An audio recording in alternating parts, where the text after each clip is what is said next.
제가 늘 궁금하게 생각하는 것은 왜 예수님의 순환을 기억하는 기간에 비해서 예수님의 부활을 축하하는 기간은 짧으냐 하는 것입니다.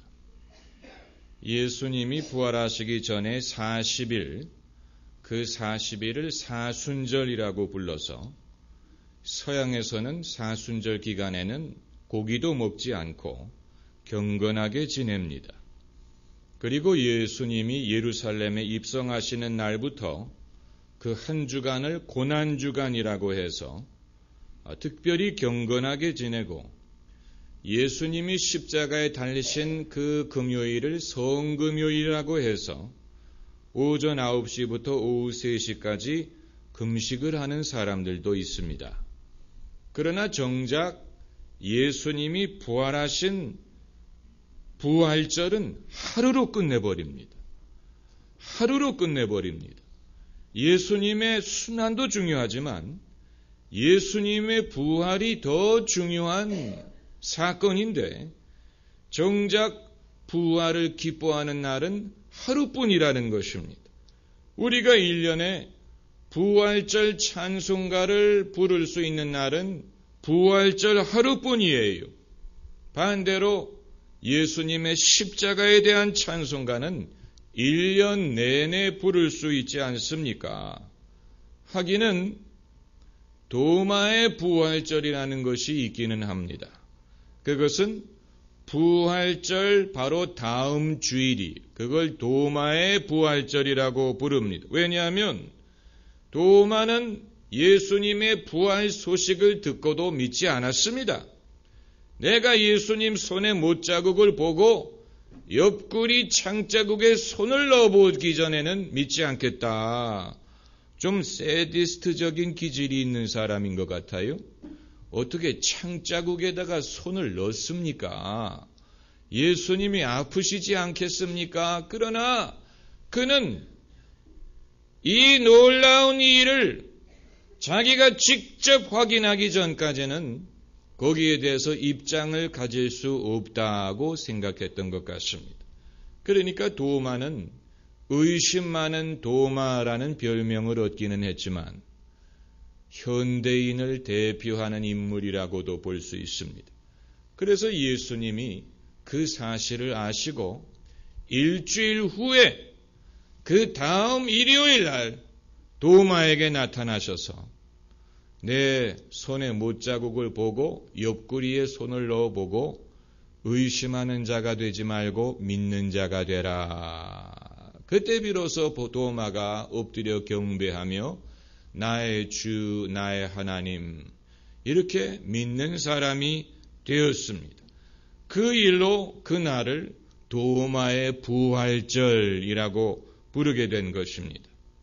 왜 유대인들은 토요일이 안식일이었는데 최초로 예수님을 믿은 유대인들은 그 다음 날인 일요일에 모여서 예배를 드리게 되었느냐? 그 이유는 예수님이 일요일에 부활하셨기 때문입니다.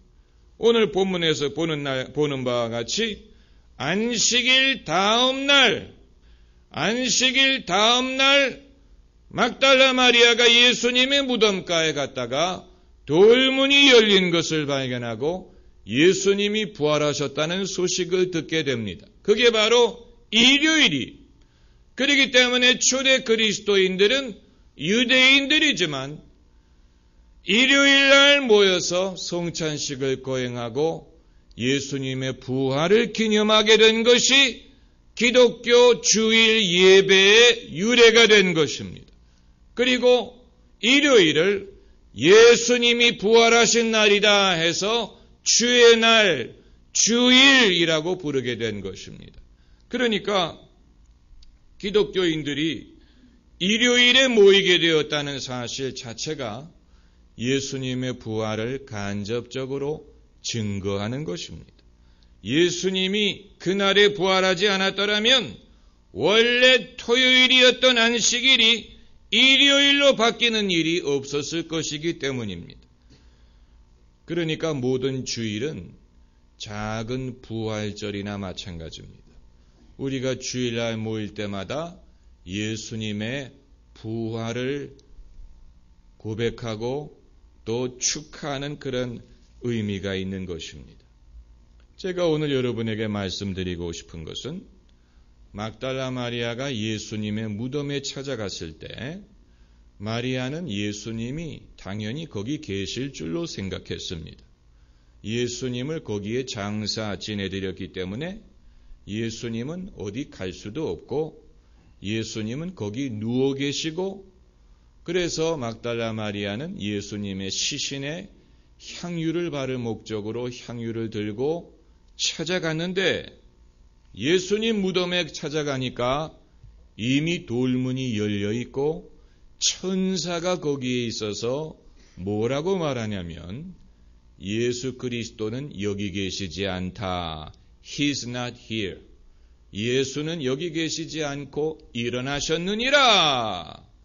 제자들에게 예수님이 앞서서 갈릴리로 가셨다고 전하라. 이렇게 말을 하는 것입니다. 여기서 어떤 느낌을 받냐면 높은 지위에 있는 분을 약속하지 않고 찾아갔더니 비서가 사장님은 외출하셨습니다.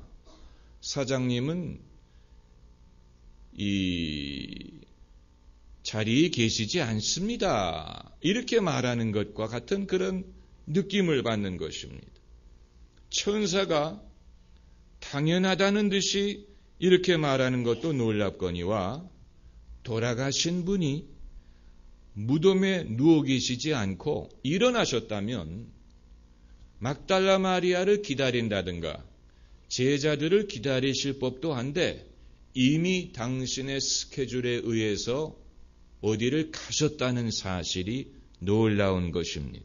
이것은 죽음에 대해서 우리로 하여금 생각하게 만드는 부분이 있습니다. 죽음.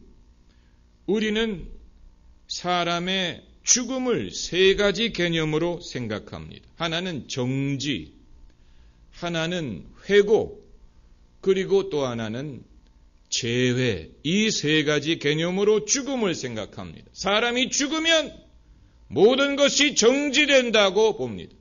그의 일도, 그의 아픔도, 그의 모든 수고가 정지되고 이제는 더 이상 할 일이 없고 모든 것이 끝난다. 이렇게 생각하고, 그렇기 때문에 그때부터의 관심사는 과거를 돌아보는 것이라고 생각합니다.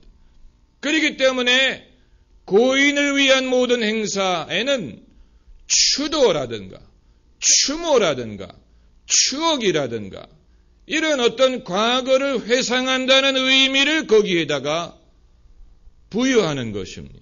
왜냐하면 이제는 더 이상 바라볼 것이 없고 유일하게 생각할 수 있는 것은 고인의 과거의 인생, 세상에서 살던 것을 생각하고 추억하고 거기에 대해서 돌아보게 될 것이다. 이렇게 생각하고, 그리고 재회, 이제 바랄 것은 오직 사랑하는 가족들이 조인할 것, 그들을 다시 만날 것을 그날을 기다리고 있을 것이다. 이런 식으로 죽음을 정지와 회고 그리고 재회, 이 개념 이외에는 우리가 생각할 수 있는 것이 별로 없습니다. 그러나 성경은 그렇게 말하지 않습니다. 성경은